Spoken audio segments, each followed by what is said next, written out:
Assalamualaikum warahmatullahi wabarakatuh. Perkenalkan, nama saya Ereka Puspitasari. Saya dari kelas 1 AAM dengan NIM 20651022. Di sini saya akan menyampaikan dan mengulang materi pada topik 6 yaitu kepemimpinan. Arti kepemimpinan. Kepemimpinan adalah kemampuan mempengaruhi aktivitas orang lain melalui komunikasi, baik individual maupun kelompok, ke arah pencapaian tujuan. Jadi, pemimpin itu mempengaruhi aktivitas orang lain untuk melakukan apa yang diinginkan seorang pemimpin melalui komunikasi. Nah, komunikasi itu sangat penting dalam organisasi, dalam memberikan perintah atau arahan. Itu tuh harus jelas melalui komunikasi yang efektif. Manajer harus mampu memperlihatkan kepemimpinannya untuk dapat mempengaruhi orang lain. Jadi, manajer itu tuh harus mempunyai sifat kepemimpinan agar karyawan itu dapat respect dengannya. Manajer perlu mengetahui beberapa strategi antara lain. Satu, menggunakan data dan fakta untuk mengemukakan argumen dan alasan yang logis. Jadi, tidak boleh asal sebut atau asal jeplak. Jadi, ngomongnya itu harus berdasarkan fakta, ada berupa angka, kuantitatif, kualitatif, dan lainnya. Dua, bersikap bersahabat dan mendukung upaya yang baik dalam perusahaan. Pemimpin itu harus menganggap karyawan itu sebagai partner. Sikap bersahabat itu. Ketiga, memobilisasi akan mengaktifkan orang lain untuk melaksanakan pekerjaan. Memobilisasi itu menggerakkan. Kalau pemimpin tidak bisa memobilisasi, berarti dia tidak memiliki sifat kepemimpinan. Keempat, melakukan negosiasi. Negosiasi dengan siapapun, karyawan, manajer, dan pihak internal. 5. Menggunakan pendekatan langsung atau kalau terpaksa menggunakan paksaan. Jadi, apabila ada karyawan yang menyimpang, itu kita bisa melakukan paksaan terhadap dia. Contohnya seperti PHK.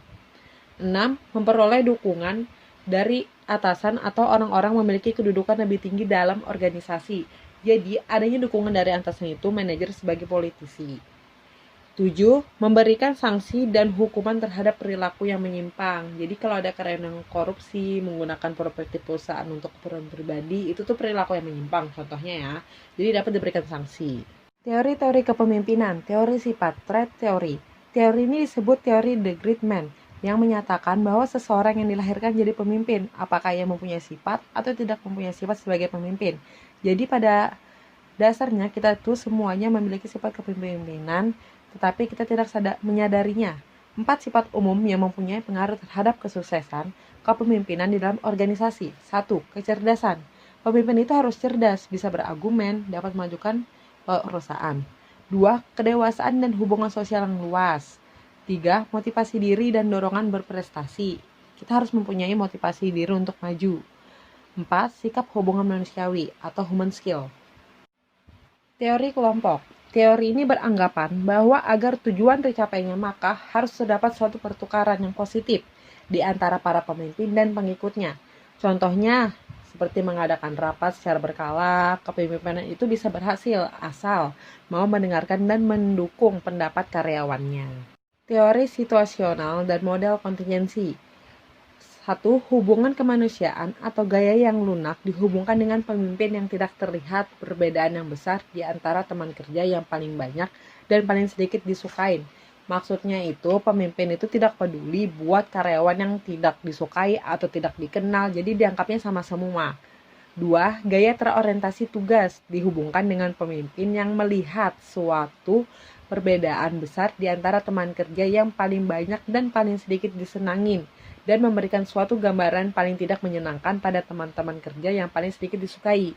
Maksudnya itu pemimpin memperhatikan karyawan yang disukai yang mana, yang tidak disukai yang mana. Jadi kalau buat kelompok itu dapat disesuaikan. Dan orang yang disukain itu memiliki personality yang baik, dan orang yang tidak disukain itu dia memiliki sifat yang sombong, diajak kerja sama susah. Jadi pemimpin itu ngajak ngobrol kepada orang yang tidak disukain itu, kasih gambaran dia. Kalau kamu tidak seperti ini, kamu akan di PHK misalnya. Terus modal kontingensi itu dia situasi yang menyenangkan. Jadi ketika pemimpin itu memberikan tugas karyawan, melihat dari tingkatannya. Kalau tidak sesuai dengan tingkatannya, akan menjadi beban dan tidak menyenangkan pekerjaan tersebut. Tipe kepemimpinan. Ada 3 kepemimpinan. 1. Tipe autokrasi. 2. Tipe demokrasi. 3. Tipe laissez-faire. Tipe autokrasi dibagi 3. 1. Otokrasi keras, 2. Otokrasi baik, 3. Otokrasi inkompeten. Otokrasi keras itu pemimpin teguh memegang pendirian, A ya tetap A, walaupun dapat merugikan karyawan atau tidak tepat keputusan tersebut. Otokrasi baik, pemimpin memegang teguh prinsipnya tapi masih bisa memikirkan karyawannya. Otokrasi inkompeten, pemimpin yang harus mutlak, dia yang harus mengambil keputusannya sendiri tanpa mendelegasikannya. Jiwa tipe ini adalah labil, tidak imbang, orangnya lebih kemudian. Kalau kasih tugas itu harus dikerjakan tanpa melihat kemampuan karyawannya. Pemimpin ini yang berkuasa mutlak biasanya. 2. Tipe demokrasi terbagi menjadi 3, yaitu tipe demokrasi tulen, tipe demokrasi palsu, tipe demokrasi payer. Tipe demokrasi tulen, tipe ini mempunyai sifat mau mendengar masukan dari bawahan, menekankan rasa tanggung jawab dan kerjasama yang baik pada setiap bawahan. Jadi sifat demokrasi itu tetap ada, apapun emosi tetap bersikap demokrasi. Tipe demokrasi palsu, tipe ini mempunyai sifat berusaha menjadi demokratis. Kedemokrasiannya tergantung emosi dan banyaknya beban pikiran yang dihadapi. Tipe demokrasi laserfire atau fire. Tipe ini mempunyai sifat karakter lemah, tidak punya pendirian yang kokoh, tidak dapat mengendalikan anak buah, tidak mampu mengkoordinasi bawahan, dan tidak bisa menciptakan suasana kerja yang korporatif. Jadi tipe ini yang sangat dihindari oleh karyawan. Para pemimpin sukses. Sun Tzu, seorang ahli strategi militer pada masa Raja Helu di negeri Wu. Sun Tzu memiliki catatan teori perang yang ia tulis dalam Bila-bila Bambu. Sun Tzu sendiri bukan pemimpin perusahaan. 5 prinsip dasar kepemimpinan Sun Tzu. 1. Integritas. Seorang pemimpin melakukan apa yang diucapkannya. 2. Tujuan harus spesifik. Mau melakukan apa saja harus jelas. 3. Aturan main yang jelas. Punishment-nya apa, hukumannya apa itu harus jelas, harus ada prosedur. 4. Pemberdayaan orang kunci. Pemimpin harus bisa memanfaatkan orang kunci. Orang kunci itu siapa? Orang yang disenangi orang lain.